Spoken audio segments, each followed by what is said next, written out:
Hello नमस्कार दोस्तों, आप सभी भाइयों के लिए आज मैं लेकर आया हूँ क्लास 10 मैथ के इम्पोर्टेंट क्वेश्चन। मेरे भाइयों, इतना वादा है, जो भी भाई अर्धवार्षिक और वार्षिक एग्ज़ाम में इन सभी प्रश्नों को पढ़कर इन सभी प्रश्नों के आधार पर तैयारी करके जाएगा, 80 में से कम 50 नंबर वार्षिक एग्ज़ाम में लेकर आएगा और 70 में से कम 40 से 45 नंबर पक्के अर्धवार्षिक में आएंगे। ये मैंने पेपर नोट्स उन विद्यार्थियों के लिए स्पेशल बनाया है जिनकी मैथ कमज़ोर हैं और जिनको मैथ के नाम से डर लगता है।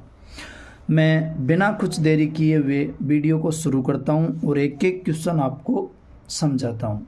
उम्मीद करूँगा कि आपको मेरे वीडियो पसंद आएंगे। आपको अगर कोई भी डाउट हो तो आप मेरे को व्हाट्सएप नंबर 9785701304 पर मैसेज करके मेरे से किसी भी टाइम पर डाउट क्लियर कर सकते हो। तो दोस्तों, पहला क्वेश्चन आएगा आपके अभाज्य गुणनखंड विधि का।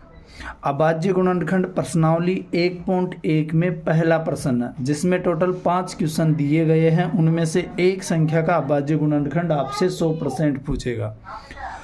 उसके बाद में दूसरा क्वेश्चन रहेगा वो HCF व LCM का रहेगा। दोस्तों, ये HCF व LCM आपको अभाज्य गुणनखंड विधि द्वारा ही पूछा जाएगा और इसमें सत्यता की जांच के लिए एक सूत्र चलेगा, HCF गुणा LCM बराबर A गुणा B।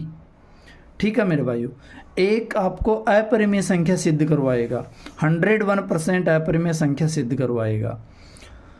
और द्विघात बहुपद में आपको शून्यांकों का योग तथा गुणनफल दिया जाएगा और आपसे द्विघात बहुपद पूछा जाएगा। तो इसका एक सूत्र होता है x² माइनस शून्यांकों का योग x प्लस शून्यांकों का गुणनफल बराबर 0।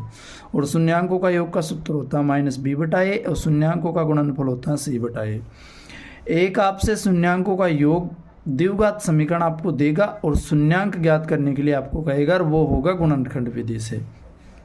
सबसे महत्वपूर्ण और सबसे बड़ा क्वेश्चन रहेगा ग्राफ का। 3.1 का पहला क्वेश्चन, 7वां क्वेश्चन और एक उदाहरण। 3 क्वेश्चन है। पहला ग्राफ 0 6 पर कटता है, एक ग्राफ 2 3 पे कटता है, एक ग्राफ 3 7 पर कटता है। 3 ये क्रॉस होने वाले ग्राफ आप कर लेना, 101% क्वेश्चन परीक्षा में आएगा। A1/A2 B1/B2 C1/C2। अगर ये दोनों चिन्ह बराबर आ जाए तो संगत होंगे और बराबर नहीं आए तो असंगत होंगे। हल की प्रकृति पूछेगा, अद्वितीय हल है, कोई हल नहीं है, केवल एक हल है। ठीक है मेरे भाइयों।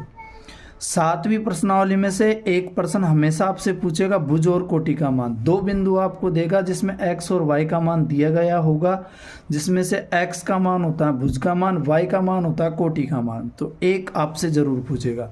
भुज कोटि अगर बाई चांस नहीं आती है तो x अक्ष से दूरी y अक्ष से दूरी आपसे पूछेगा। दोस्तों, x अक्ष से दूरी होती है y का मान और y अक्ष से दूरी होती है x का मान, जरूर आपको देगा।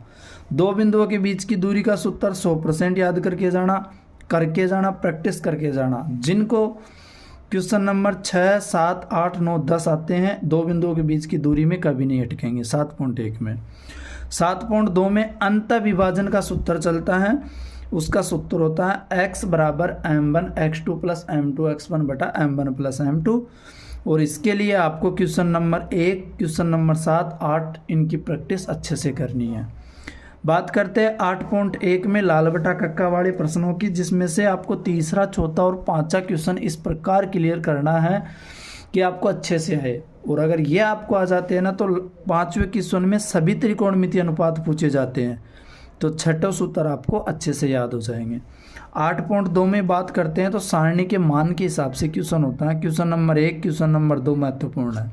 पहले का क्वेश्चन 1 क्वेश्चन 2 और क्वेश्चन 2 में पहला और चौथा प्रश्न इंपॉर्टेंट है, अच्छे से पढ़कर जाना। अवनमन और उन्नयन कोण की बात करें, 9वीं प्रश्नावली में आपके चलते हैं। तो यहाँ से क्वेश्चन नंबर 1, सर्कस का एक कलाकार 20 मीटर लंबी डोरी पर चढ़ना चाहता है, वो क्वेश्चन। और एक tan 45 का क्वेश्चन, एक tan 60 का क्वेश्चन, एक tan 30 का क्वेश्चन। दोस्तों,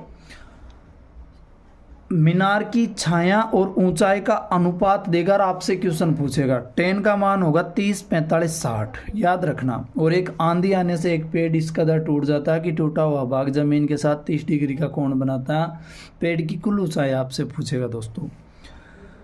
प्रश्नावली 10 में अगर आप बात करें तो भाइयों, एक तो वृत्त के किसी एक बिंदु से एक स्पर्श रेखा खींची जाती है। वृत्त पर अनंत स्पर्श रेखा हो सकती है। वृत्त की सबसे बड़ी जीवा व्यास होती है। व्यास वृत्त को 2 समान भागों में बांटती है।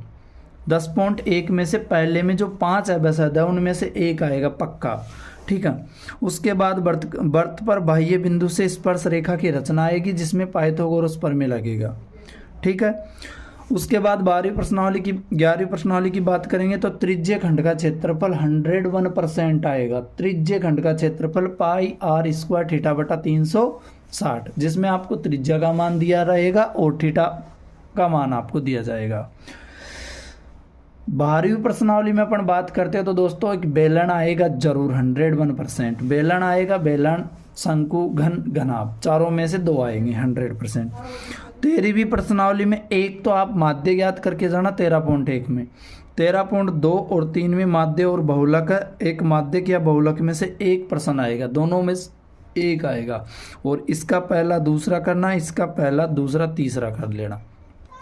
ये 14.3 में है, 14.2 में है, 14.1 में, सॉरी 13.1, 13.2, 13.3। और प्रायिकता की जी मैं बात आपसे करूं तो मेरे भाइयों, सिक्का, ताश, पासा, गेंद, मछली और पेन का जो क्वेश्चन है प्रायिकता में, वो क्वेश्चन आप अच्छे से करके जाना। परीक्षा में आपको बहुत हेल्प होगी। किसी भी भाई को कोई प्रॉब्लम हो, कोई डाउट क्लियर करना हो तो आप मेरे व्हाट्सएप पर मैसेज करके बता सकते हो। और किसी भाई को अगर हमारे वीडियो देखना है तो हमारे यूट्यूब चैनल सम्राट कोचिंग क्लासेज पिपलवाड़ा पर जाकर सारे वीडियो आप देख सकते हो। हमारा यूट्यूब चैनल है दोस्तों सम्राट कोचिंग क्लासेज पिपलवाड़ा, तो आप इस पर जाइए और आराम से देखना मेरे भाइयों। तो मिलते हैं फिर, कभी भी ज़रूरत पड़े तो आपको भाई को याद कर लिया करो। बिंदास पढ़ो और अच्छे नंबर लाओ। All the best. और एक शायरी जाते जाते कि कड़ी से कड़ी जोड़ते जाओ, जंजीर बन जाएगी, मेहनत पर मेहनत करते जाओ, तकदीर बन जाएगी। तो दोस्तों अच्छे से तैयारी करना। डाउट हो तो व्हाट्सएप मैसेज कर लेना। एनी टाइम आपका भाई आपके लिए उपलब्ध है।